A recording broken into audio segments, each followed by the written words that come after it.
ಈ ಹೊಸ ಪತ್ರಗಳನ್ನ ಮಾಡಲಿಕ್ಕೆ ಇದರಲ್ಲಿ ಒಂದು ದೊಡ್ಡ ಷಡ್ಯಂತ್ರ ಇದೆ. ಅದನ್ನೆಲ್ಲ ನೀವೆಲ್ಲ ತಿಳ್ಕೋಬೇಕು. ನೋಡ್ಲಿಕ್ಕೆ ಅದ್ರಲ್ಲಿ ನಿಮ್ದು ಹೊಸದಾಳಿದ್ ಮಾಡ್ತು ಅಂತ ಹೇಳಿದ್ರು ಕೂಡ 7 ದಿವಸಕ್ಕೆ 50,000 ರೂಪಾಯಿಗೆ 300 ರೂಪಾಯಿ 500 ರೂಪಾಯಿ 700 ರೂಪಾಯಿ ತಗೋದನ್ನು ನೋಡಿದೀವಿ. ಇದ್ರ ಬಡ್ಡಿ ಲೆಕ್ಕ ಆಗಿರೋ ಬಹಳ ದೊಡ್ಡ ಬಡ್ಡಿ ಆಗ್ತಿದೆ. ಯಾವ ದೇಶದಾಗೂ ಇಲ್ಲ ಈ ಬಡ್ಡಿ, ಎಲ್ಲಿ ಯಾವ ಬ್ಯಾಂಕ್ನಾಗೂ ದೇಶದಾಗ ಸಿಗೋಲ್ಲ. ನೋಡ್ಲಿಕ್ಕೆ ಮೇಲ್ನೋಟಕ್ಕೆ ನಿಮಗೆ ಬಹಳ ಉಪಕಾರ ಸಹಾಯ ಮಾಡ್ದಂಗೆ ಕಾಣಿಸ್ತದೆ. ಅದಕ್ಕೆ ನಾವು ಈಗಾಗಲೇ ಹೇಳಿದೀವಿ, ನಾವಿಲ್ಲಿ ರಾಜಕೀಯವಾಗಿ ನಮಗೆಲ್ಲ ಸ್ಥಾನಮಾನ ಕೊಟ್ರೆ ನಾವೆಲ್ಲ ಅದನ್ನ ಬಂದ್ರೆ ಫ್ರೀಯಲ್ಲಿ ಮಾಡ್ತು ಅಂತ ಹೇಳಿದೀವಿ. ನಿಮ್ ಪತ್ರ ಹಳಿದೋಸಲ ಫ್ರೀ ಒಳಗೆ ಮಾಡ್ಬೇಕು.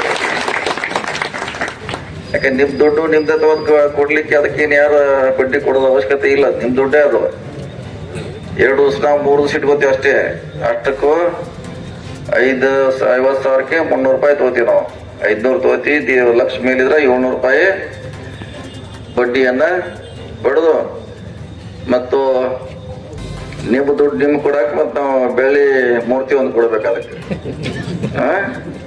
ಬೆಳ್ಳಿ ಗದಾರ ಕೊಡ್ಬೇಕು, ಬೆಳ್ಳಿ ಗಣಪತಿನಾರ ಕೊಡ್ಬೇಕು, ಮೂರ್ತಿಯಾರ ಕೊಡ್ಬೇಕು. ದುಡ್ಡು ಯಾರ್ದ?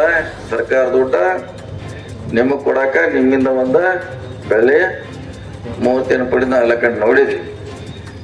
ಈ ಪದ್ಧತಿ ನಿಲ್ಬೇಕು.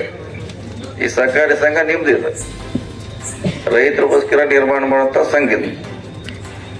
ನಿಮ್ಮ ಆಶಯ ಪೂರೈಸ್ಲಿಕ್ಕೆ ಮಾಡಿದೆ, ಇದನ್ನ ಸರ್ಕಾರ ಮಾಡಿದೆ. ಸೊ ಅದಕ್ಕೆ ದಯವಿಟ್ಟು ಇದು ಸಹಕಾರ ರಂಗದಲ್ಲೇ ಉಳಿಬೇಕು. ಅಲ್ಲಿ ಯಾರು ಕೂಡ ನೀವು ಯಾರಿಗೂ ಹೇಳದೆ ನಿಮ್ಮ ಒಂದು ಫೋನ್ ಮೇಲೆ ಆ ಕಚೇರಿಗೆ ಹೋದ್ರೆ ನಿಮ್ಮ TC ಬರಬೇಕು, ನಿರಂತರ ಜ್ಯೋತಿ ಆಗಬೇಕು, ಎಲ್ಲ ಮೂಲ ಸೌಕರ್ಯಗಳನ್ನ ಅದು ಕೊಡ್ಲಿಕ್ಕೆ ಭದ್ರ ಆಗಬೇಕು.